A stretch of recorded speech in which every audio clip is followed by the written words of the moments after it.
माझं नाव स्नेहल तायडे, हा माझा भाऊ अनिकेत तायडे. आताच माझं मॅरिड झालं आहे, लग्न झालं आहे माझं. आणि मी गावावरून आली. यायला मी याची हालत बघितली, याला दवाखान्यात आणले, अमरावतीच्या इरविन दवाखान्यामध्ये. पण या डॉक्टरनी चांगलं ट्रीट नाही केलं. यांनी आम्हाला बेडसुद्धा दिला नाही, बेड तर दिलाच नाही. माझ्या पेशंटला बाहेर ठेवलं, स्पॉट बॉय पण दिला नाही आम्हाला लेडीजला त्याला उचलावं लागलं, स्ट्रेचरवर न्यावं लागलं. आणि ते पुन्हा मला म्हणते तू मला आर्ग्युमेंट करते असं म्हणते. आणि ते काय म्हणते, कॉमन सेन्स नाही आहे का असं बोलतात त्या मॅडम सिस्टर इथल्या.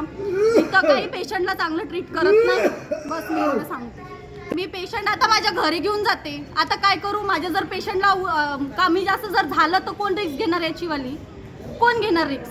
कोणी घेणार आहे का याची रिक्स? तर मी ठेवायला तयार आहे माझ्या पेशंटला नाही. एका बेडवर 2 ॲडजस्ट करा म्हणते. एका बेडवर 2 कसं काय ॲडजस्ट करा? त्याची हालत एवढी बेकार आहे. पेशंट किती सिरियस आहे तुम्ही बघा.